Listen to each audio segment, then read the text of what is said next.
Buenos días. Bueno, ayer se vio interrumpido el vídeo de repente cuando estaba terminando y no llega a terminar del todo. Se interrumpió en el momento en el que iba a hacer el último del 27, en el que teníamos que hallar la inversa de una función como esta. Bien. Se interrumpió el vídeo por problemas técnicos desde esta parte y entonces ¡pum! Se me fue la conexión. Pero como habíamos visto suficiente, lo pudimos dejar ahí. Y ahora retomamos justo desde donde se cortó. Y ya está. Así que vamos a ver cómo sacar la inversa de esta función. Recordando un poco, la inversa es una función que si compongo con esta me da la función identidad, me quedaría solamente x. Y el truco que tenía para sacar la inversa era, me pongo esto igual, pero en lugar de poner y de x, pongo simplemente y. Y porque como luego sería la función, la pondría en el eje y, pues.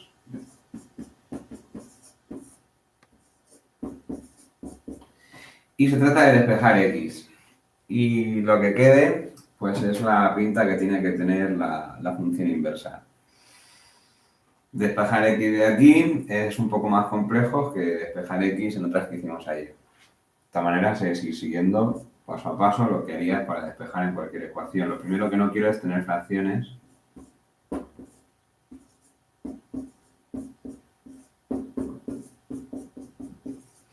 simplemente multiplicado el denominador por otro lado.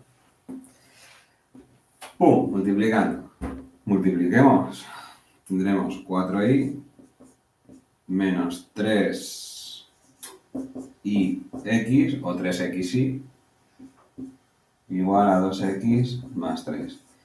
Y tengo aquí este x por y que puede ser que resulte molesto para despejar la x. Pero bueno, vamos a hacer igual que cualquier otra ecuación. Las x a un lado, los números al otro. Las x a un lado significa tener, por ejemplo, a este lado menos 3y x menos 2x igual a 3, este me lo tengo que llevar, menos 4y. Por aquí todo tiene x, por aquí no. Entonces aquí todo lo que tenga x lo sumo.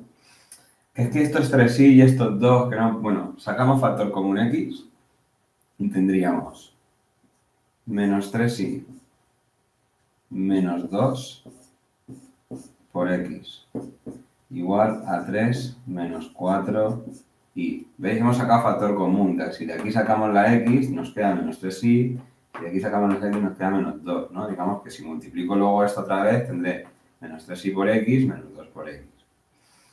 Y ahora, esto que está multiplicando la x lo puedo pasar dividiendo. Con lo cual la x quedará 3 menos 4y partido de menos 3 y menos 2. Así queda. Si sí queda, entonces la función inversa de y, ¿vale? Vamos a poner aquí el resultado.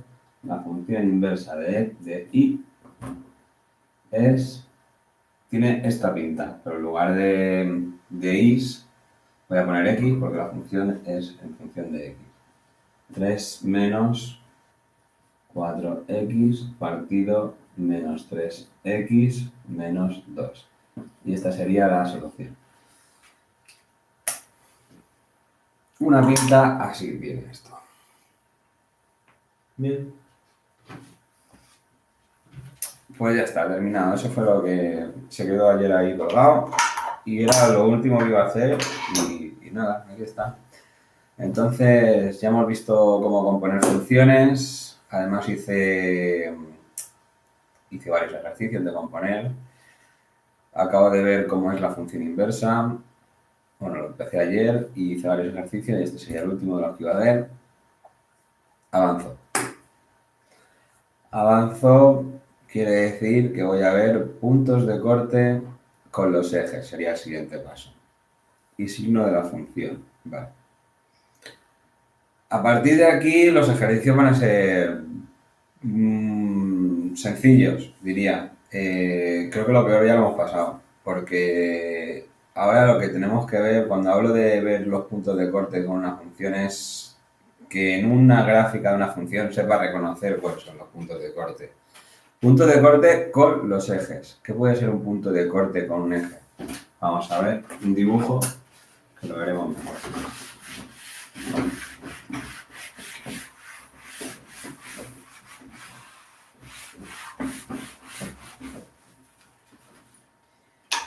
Si tengo unos ejes de coordenadas,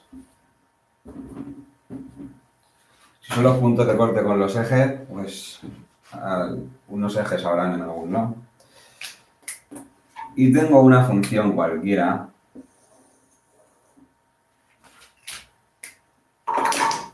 una función tendrá un dibujo, que puede ser este, puede ser cualquier otro.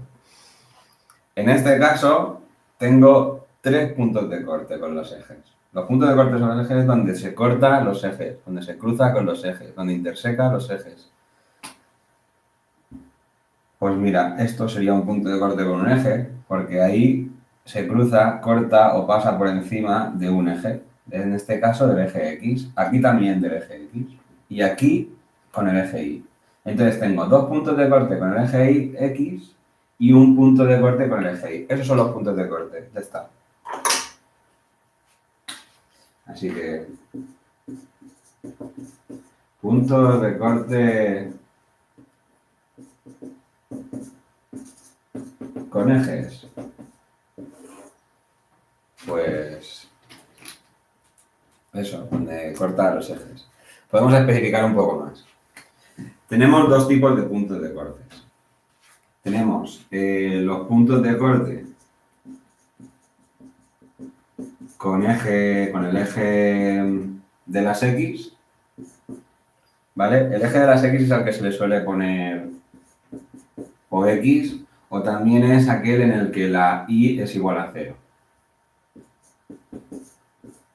¿Vale? Porque aquí en el eje de las X, en esta línea horizontal de aquí, es donde la Y siempre vale 0.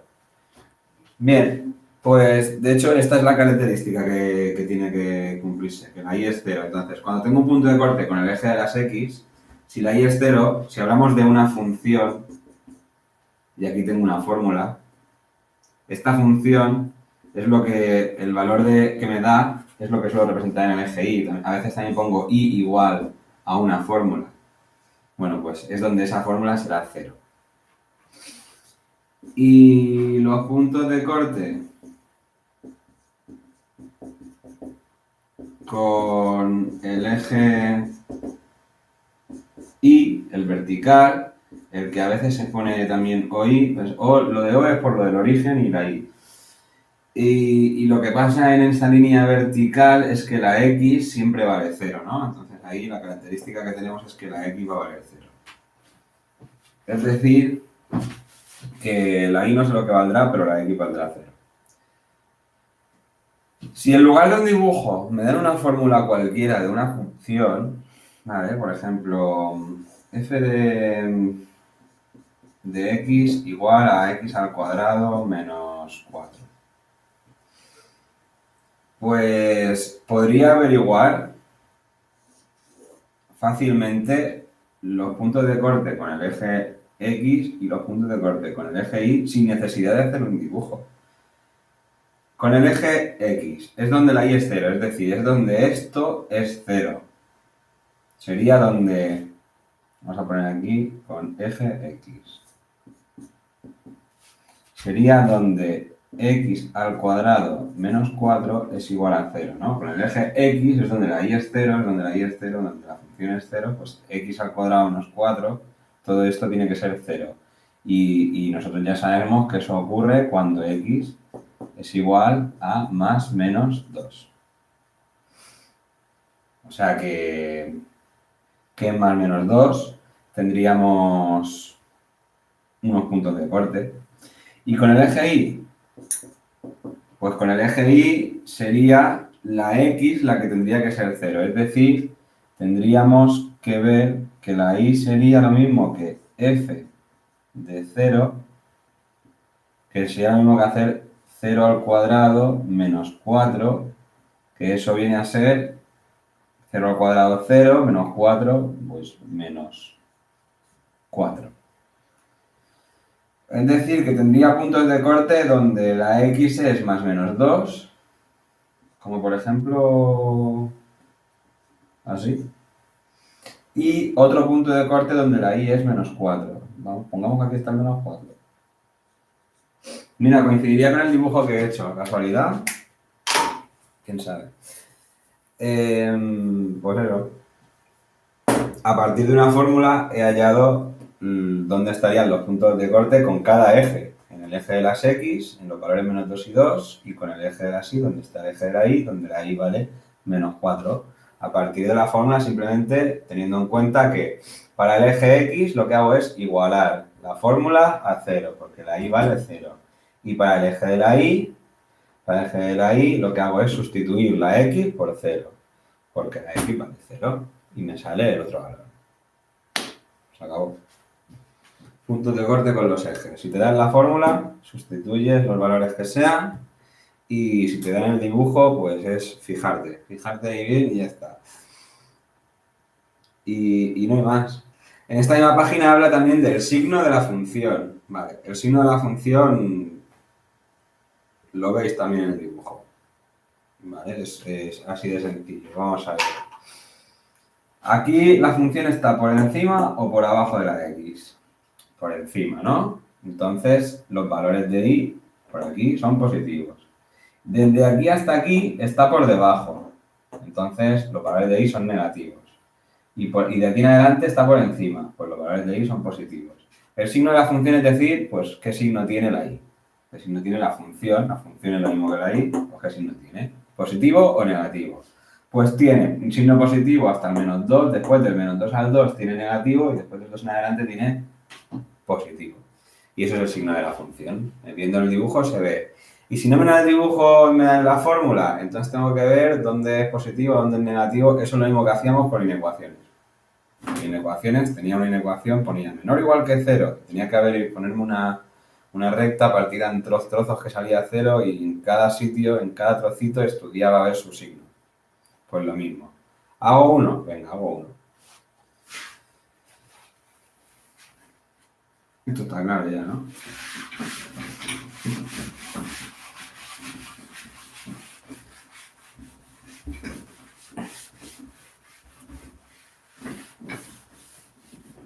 Hagamos uno del signo de la función. Aunque luego lo del signo de la función realmente no se estudia casi. Lo de los puntos de corte sí es muy interesante porque al final el objetivo último de esto es que os sirva para dibujar una función cualquiera que os den, cosa que no vais a hacer todavía este curso.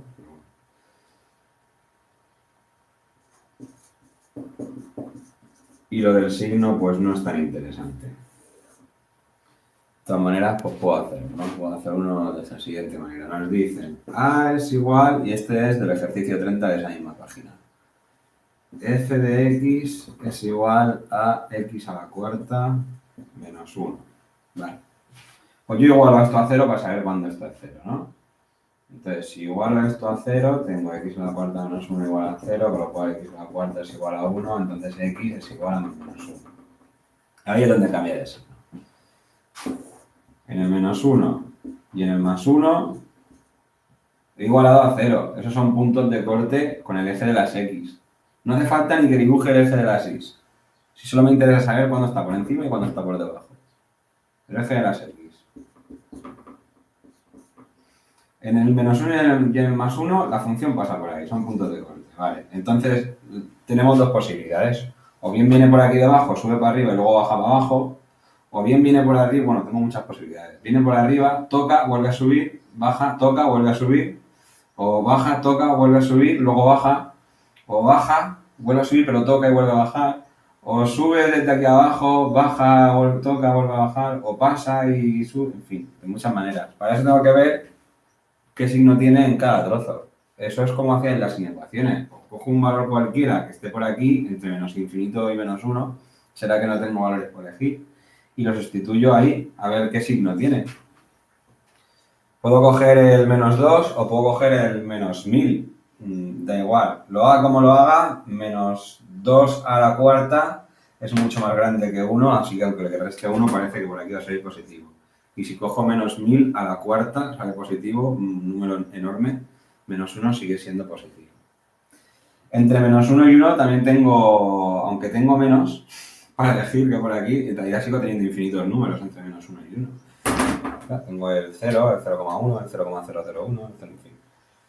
El 0 sería lo más sencillo. 0 a la cuarta 0, menos 1 es negativo. Por aquí es negativa la función. Vale. Y del 1 en adelante cojo el 7 y 7 a la cuarta menos 1 es positivo. En fin.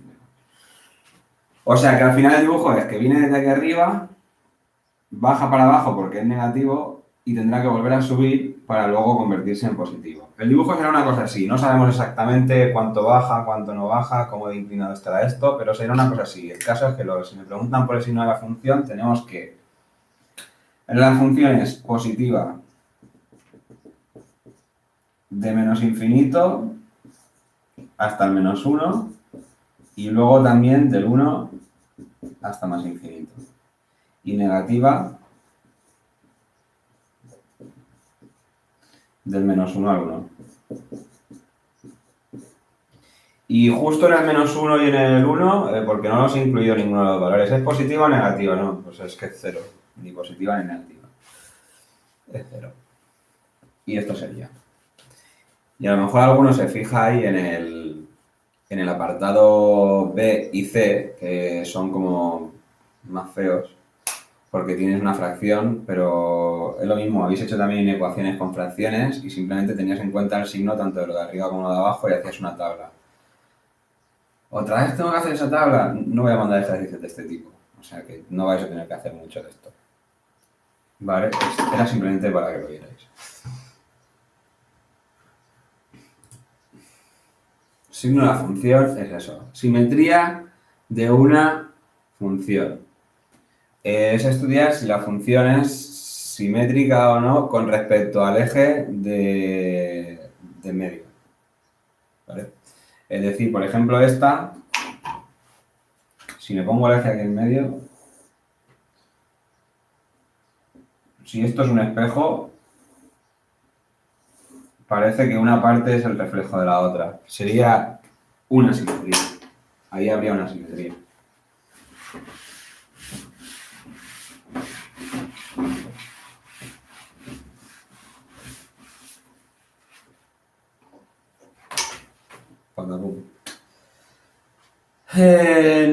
En fin, vamos a poner distintos dibujos y vamos a ver cómo algunas son simétricas y cómo otras no. Y cómo también hay distintos tipos de simetrías. Pondré un ejemplo de cada, que son 3 casos. El primer caso podría ser lo que más común es, además, lo que más suele pasar es que no sea simétrica. Podría no ser simétrica en absoluto. Tendría que tener una función tal que así. Y con respecto a este eje, eso no guarda ninguna simetría. Por aquí tiene una forma, por aquí otra distinta. No es un reflejo para nada. ¿Vale? O sea, lo primero que puede pasar es que no sea simétrica. No hay simetría. Sin simetría, o no hay simetría, o no es simétrica, o es asimétrica, como queráis. Sin simetría. Una simetría supongo que ya sabéis lo que es, entonces tampoco es que me tenga que parar a explicar el concepto de simetría. Vale, ¿qué sería una simetría entonces? Una simetría podría ser que fuera una cosa así, y entonces, claro, el eje de ahí lo podría ver como un espejo donde se ve reflejado esto de aquí, igual, lo que viene a ser una simetría respecto a ese eje. Bien, ahí habría una simetría. Claramente esto es una simetría. Y esa simetría se le llama simetría par. ¿Vale? En funciones se le llama así. Tengo una simetría respecto a este eje, se le llama simetría par. Si se le llama simetría par es porque hay una simetría impar. Sí, hay una simetría impar y la vamos a dibujar aquí. ¿Hay dos tipos de simetrías? Hay dos tipos de simetrías. ¿Cuál sería la otra simetría? Pues sería, por ejemplo, una cosa así. ¿Ves? Ahora, si yo pongo un espejo aquí, esto de aquí no es exactamente el reflejo de ahí, porque el reflejo tendría que venir por aquí abajo. Pero es lo mismo que habría aquí abajo, pero poniendo otro espejo aquí y que se vea arriba.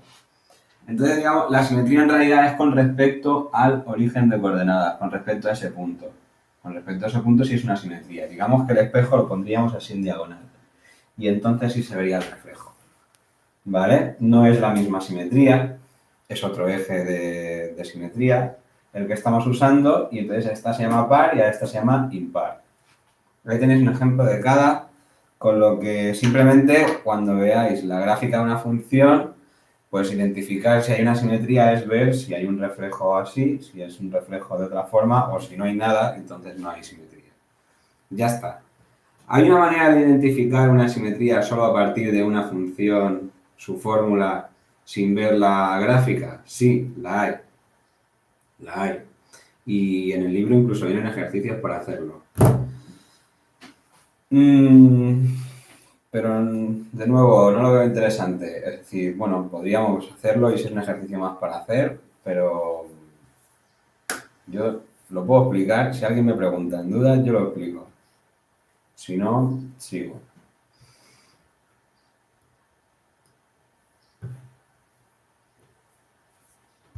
Siguiente propiedad de una función.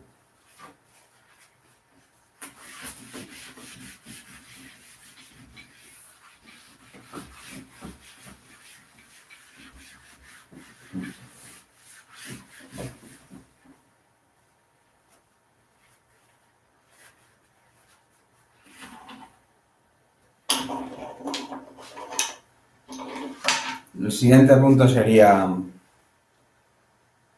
periodicidad de una función. Periodicidad, que si tiene un periodo es algo que se repite. Entonces digamos que es una función que se repite.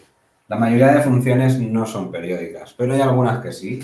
Y entonces si ves el dibujo tienes que saber identificarlo. ¿Cómo sería el dibujo de una función periódica? Que siempre es igual, se repite algo. Sería coger una forma determinada y ir repitiéndola a lo largo del dibujo. Por ejemplo, la función seno o función coseno son funciones periódicas. Las funciones trigonométricas y la tangente también. Son todo funciones periódicas. Son funciones que hacen así. Y este dibujo se repite, no es cada vez más ancho, no sería así. Es todo el rato igual, todo el rato igual. Hasta el infinito. Y viene desde menos infinito. Esto sería una función periódica. ¿Vale? Porque el dibujo es todo el rato igual. No tiene por qué ser así en forma de onda, podría tener cualquier otra forma, pero que fuera un dibujo que se repite eternamente. Y ya está.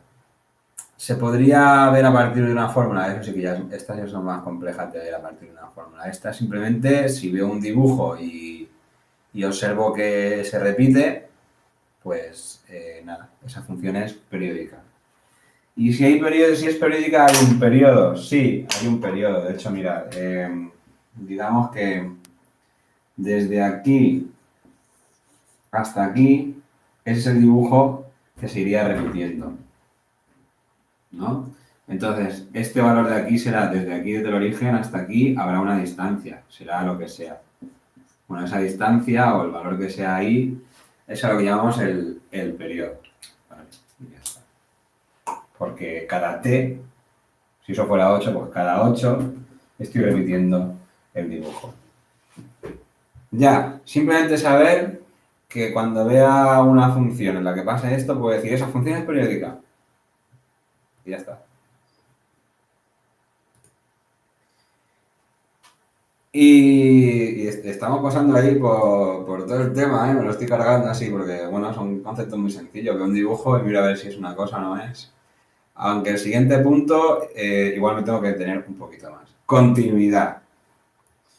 Continuidad es un concepto sí bastante importante sobre las funciones que debemos tener claro. Aunque, de nuevo, verlo en un dibujo no es algo difícil. Ver en un dibujo si algo es continuo o no, si es continuo es que no hay interrupciones.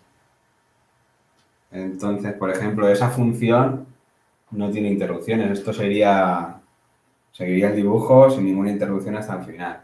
Esa función es continua. Es continua, claramente. ¿Cuándo no es continua una función, entonces? Dibujemos una que no sea continua para verlo.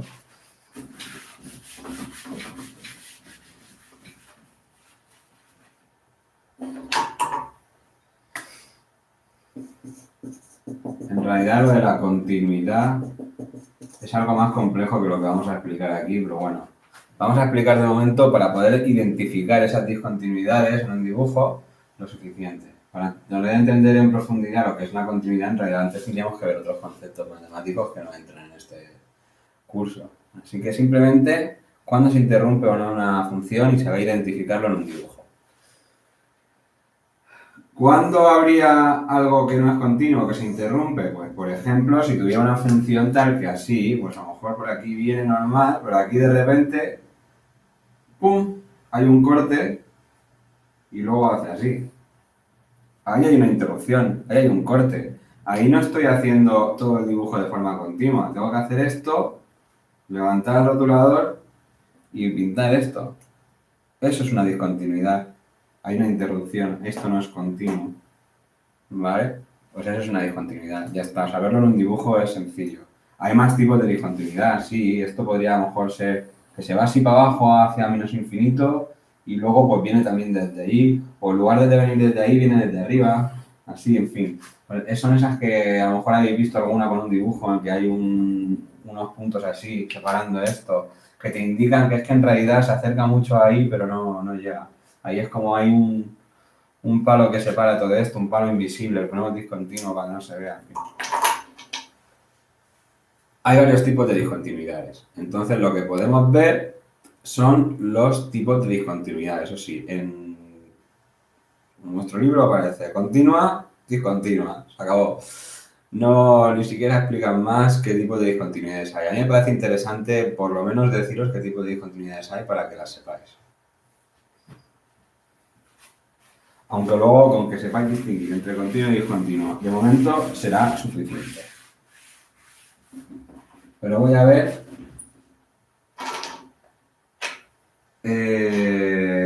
dos tipos de discontinuidades. Las evitables y las inevitables. Y dentro de las inevitables habrán otros dos tipos, las de salto finito y las de salto infinito. A ver, discontinuidades. Vamos a poner aquí, discontinuidades. Discontinuidades. Estuviera jugando al Scrabble, me acabo de marcar con 5 letras otra nueva. Vale, discontinuidades. De evitables.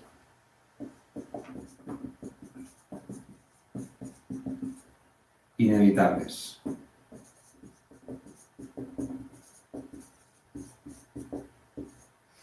Evitables. ¿Cuáles son las evitables? Pues las evitables son las siguientes. Lo veo en un dibujo, más que explicarlo. Pues las evitables sería, pues tendría a lo mejor eso, un dibujo que de repente se ve interrumpido. Tengo ahí un punto hueco. Y después de esa interrupción, en lugar de seguir de otro sitio, sigue exactamente desde el mismo sitio. ¿Vale? Entonces, no parece que sea discontinua, porque va por el mismo sitio, pero es que en realidad aquí tengo una interrupción, o sea, yo tengo que hacer así, aquí parar porque hay un hueco y luego seguir. Entonces, es una discontinuidad que casi se podría arreglar poniendo un parche ahí. Por eso es evitable. ¿Vale? O sea, se puede evitar, pongo aquí una tirita y la arreglo. Ya está. Pero no deja de ser una discontinuidad, ¿vale? Evitable, y ya está. Inevitables. Inevitables es donde ya no puedo poner tiritas, entonces donde ya sí que habrá una separación muy clara.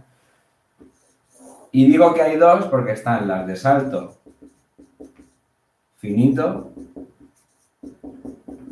y las de salto infinito.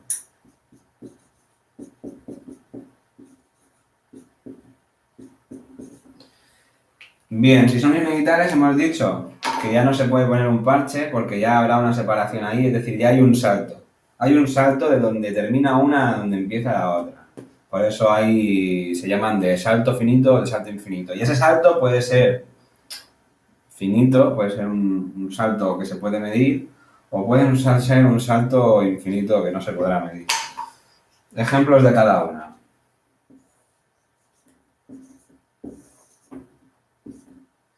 Salto finito, pues tengo. Parecido a esto puedo hacer, donde aquí se ve interrumpida y luego comienza aquí, o aquí abajo, donde queráis. El caso es que ahí hay un salto, es inevitable, aquí no gasta una tirita, hay un salto, y ese salto pues es un trozo, el trozo podría ser mucho más grande, podría empezar aquí arriba o aquí abajo, pero no deja de ser un trozo que se puede medir, es finito. ¿Cuándo es infinito ese salto? Pues ese salto puede ser infinito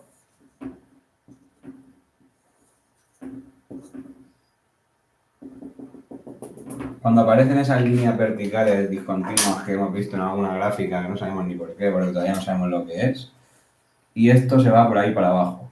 Eso indica que la función se va hasta menos infinito, o sea, cruza la Tierra y sigue bajando por todo el universo. Eso no para nunca, hasta menos infinito. Y luego, pues empieza desde aquí arriba, por ejemplo. Así. Y claro, eso viene desde más infinito. Eso viene desde antes del universo. En caso es que aquí la distancia entre donde termina y donde empieza es algo que se puede medir. Aquí no. Porque sería toda la recta. Sería infinita la distancia entre donde están las interrupciones. Es un salto infinito. Uno se podría preguntar, ¿y si el otro trozo empieza por aquí, que también viene de menos infinito? Pues también es un salto infinito, ¿vale? Porque eso que hay allí, aunque parezca que vienen del mismo sitio, tú no sabes allí qué pasa, porque allí no llega nadie. Y eso no lo ha visto nadie. El salto es infinito. Así que, no, sea como sea, si se va al infinito o viene del más infinito o del menos infinito, el salto es infinito y ya está. Las tres tipos de discontinuidades que hay y que tendré que identificar cuando vea un gráfico de una función. ¿Se pueden descubrir las continuidades y discontinuidades mediante las fórmulas? Sí, pero no estamos preparados para ello. ¿Vale? Es algo que no entra en este tema. Así que simplemente los ejercicios que hay, pues vienen una gráfica, una función y tenéis que decir, pues, si hay discontinuidades y dónde. ¿Dónde sería decir el punto donde están? O sea, por ejemplo, aquí, si esto de aquí es en el 3, pues tiene una discontinuidad donde la x vale 3. Y este tiene una discontinuidad donde la x vale lo que sea. Y aquí donde la x vale lo que valga. Y ya está. Y lo de decir del tipo de discontinuidad, pues también es interesante. Pues una discontinuidad de tipo evitable o de tipo inevitable de salto finito. En el libro ni siquiera pide qué tipo de discontinuidad tiene que ser.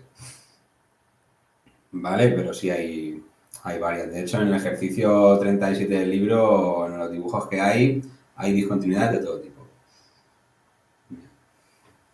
Pues lo de continuidad es esto. ¿Qué queda? Pues queda solamente, bueno, quedan un par de cosas. Y el 10 habla de crecimiento y decrecimiento, pero el 11 habla de acotación y asíntotas. Y creo que es mejor que vea primero lo que es una asíntota antes de empezar con el crecimiento y decrecimiento. ¿Por qué? Porque tengo una asíntota dibujada.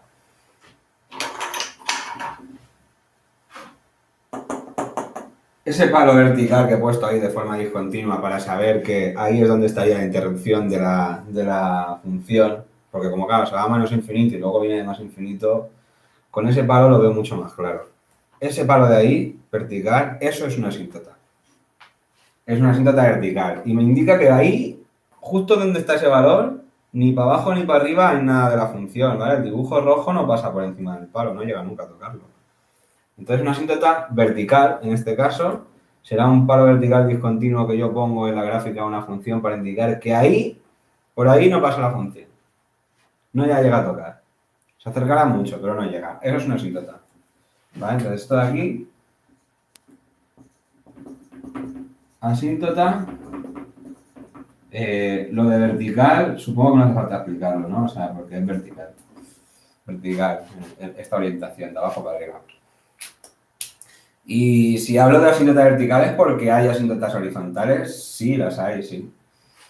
Sí, de hecho, podría haber hecho este dibujo así.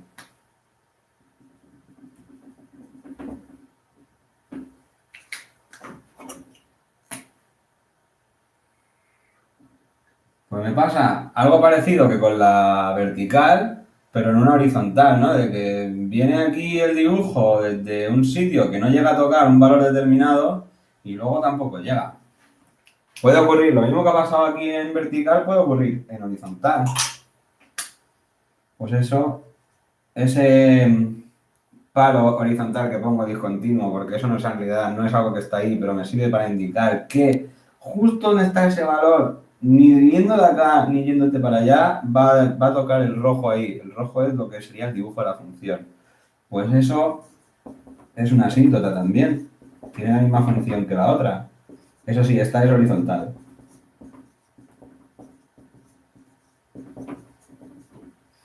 Horizontal porque es como si estuviera tumbada, ¿no? Horizontal, de izquierda a derecha. En fin. Ya sabéis lo que es horizontal. El horizonte, esas cosas. Bien, y entonces lo único que me interesa que sepáis de lo que es una asíntota es, pues eso, que hay unas asíntotas verticales y otras horizontales que sirven para indicar un poco una cosa que pasa con la gráfica.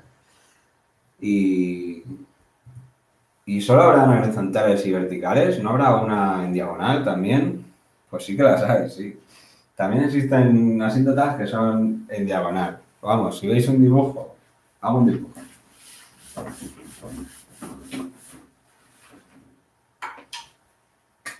Si veis un dibujo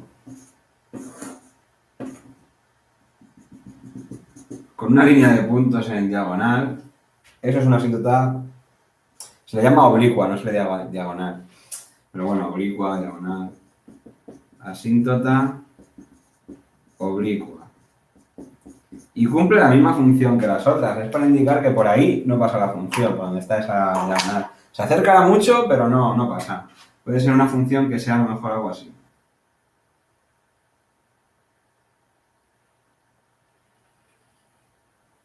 Viene así, luego hace otro dibujo, lo que sea, incluso puede hacer así y luego subir y hacer así, acercarse por otro lado. O podría ser que por aquí hubiera otra asíntota vertical y esto se me viniera así para abajo y luego de aquí hubiera otro dibujo así que se acerca a las dos. Podría ser. ¿Vale? Cumple la misma función que las otras, también es una asíntota y en este caso no es ni vertical ni horizontal, está pues así, oblicua. Y por eso le llamamos asíntota oblicua. Acabo las asíntotas. Simplemente, si veis un dibujo o algo así, pues eso son asíntotas. Crecimiento y decrecimiento de una función. Porque las funciones resulta que crecen y decrecen. No es que se vayan haciendo grandes ni que haya que darles de comer. Hablamos de crecer cuando va para arriba y de crecer cuando va para abajo. O sea, cuando estás dibujando, esto puede estar cuesta arriba o cuesta abajo. Tiene que ver con como las rectas, cuando hablamos de la pendiente de una recta, si está inclinada hacia arriba o si está inclinada hacia abajo. De hecho, las funciones tienen pendiente. Cada puntito de la función puede tener una pendiente distinta, porque como a veces son curvas, si son curvas, su pendiente va cambiando, su inclinación va cambiando, según se va doblando. Bien, pero se puede ir doblando hacia arriba o hacia abajo, ¿vale? Entonces, una función puede ser creciente, puede ser decreciente, o puede tener trozos donde vaya para arriba y trozos donde vaya para abajo, ojo.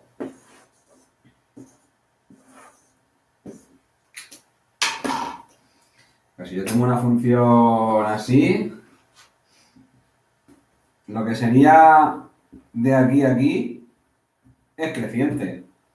De aquí a aquí es decreciente, va para abajo. Y luego de ahí en adelante va para arriba.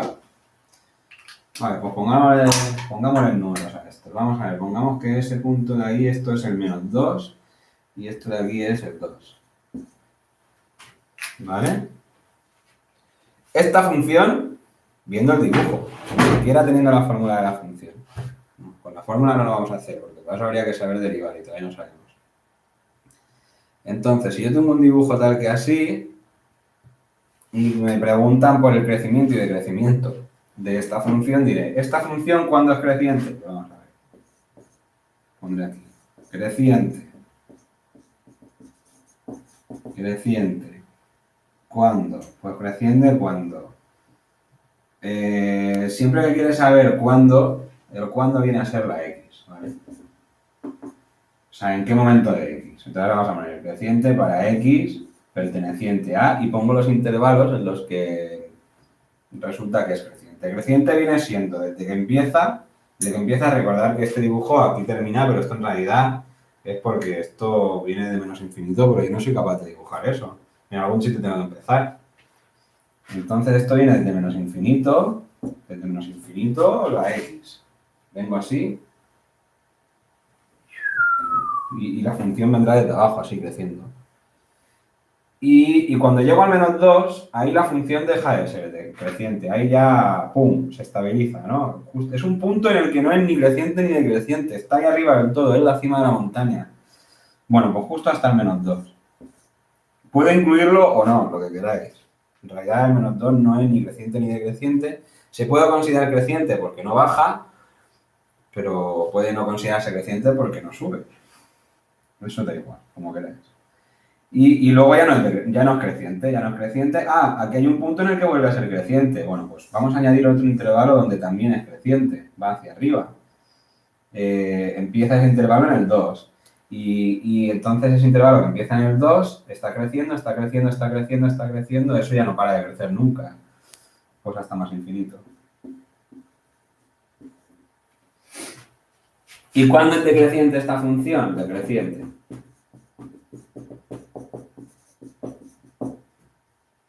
Pues cuando x está decreciente este trozo de aquí, que está entre menos 2 y 2. Creciente, decreciente. ¿Cuándo es creciente? ¿Cuándo es creciente? ¿Cuándo es decreciente? Bien. Pues si hablamos de creciente y decreciente, hemos hablado de aquí, había un punto en el que no era ni creciente ni decreciente, que estaba en la cima de una montaña, y lo mismo le puede pasar al revés. Hay un punto en el que no es creciente ni decreciente y está abajo del todo de un valle. Es como el punto más alto de lo que hay alrededor y el punto más bajo de lo que hay alrededor. Eso tiene nombres. Esos son máximos y mínimos. Seguro que sabéis cuál es el máximo de los dos. Máximo. Pueden haber varios máximos en una función. En este solamente hay uno. El 2. Tengo un máximo cuando x es igual a menos 2. Y tengo un mínimo cuando x es igual a 2. Estos máximos se le llaman máximos y mínimos, se llaman máximos y mínimos relativos. De hecho, todos los máximos y todos los mínimos son relativos, ¿vale? Todos. Relativo y relativo. Es un máximo relativo, mínimo relativo. ¿Por qué relativo? Bueno, es un máximo de lo que tiene alrededor, pero por aquí hay cosas que son más grandes. Por eso es relativo. De hecho, este es un mínimo de lo que tiene alrededor, pero hay cosas más pequeñas. Entonces, ¿pueden haber máximos y mínimos absolutos? Puede haberlos, absolutos. Y se llaman así, máximo absoluto, mínimo absoluto. En esta no lo hay. No lo hay porque hay cosas más grandes, no es absoluto. ¿Vale? Pero podría haber otra. Hago un dibujo ahora donde haya un máximo absoluto y un mínimo, o puede ser relativo o no. Veamos. Para eso, pues borro este y hago otro.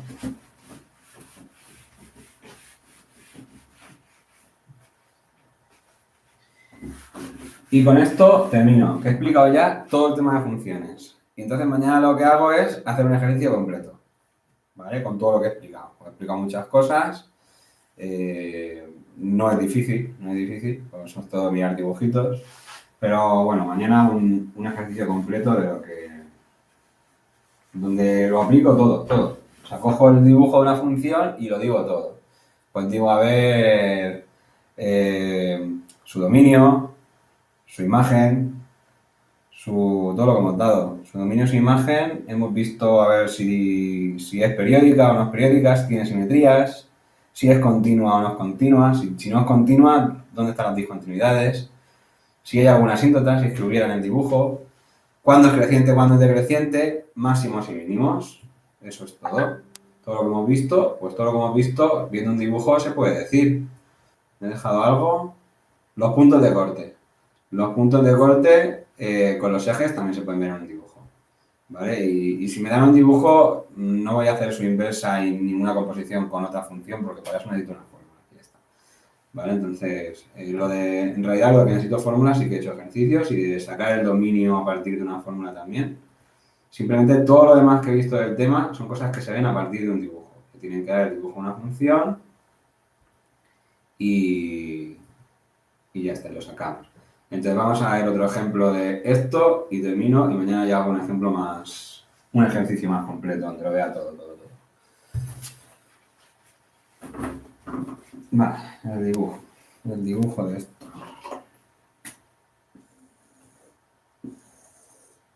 Unos ejes de coordenadas y ahora puedo tener una función que sea, hagamos en otro color para que se vea mejor, tal que así. Por ejemplo. Y pongamos que ese punto de ahí arriba está a la altura del -5.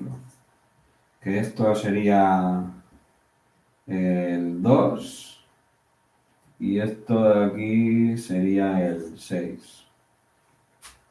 Por ejemplo. Este de aquí sería el 4. 2, 4, 6, 5, vale. Entonces, y ya que estamos, puedo...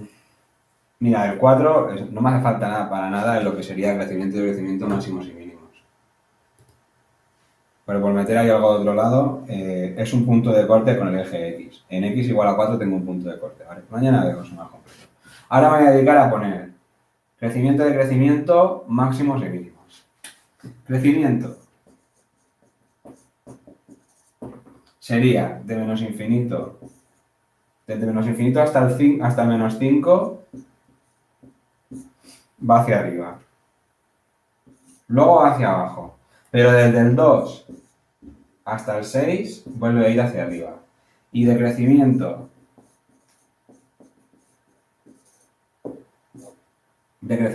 esto va para arriba, esto va para abajo, desde el menos 5 hasta el 2 está yendo para abajo. Aquí está subiendo y luego del 6 en adelante ya es hasta más infinito. Está decreciendo. Máximos y mínimos. Máximos relativos. Que son todos relativos. Máximos relativos tendría máximo aquí en el menos 5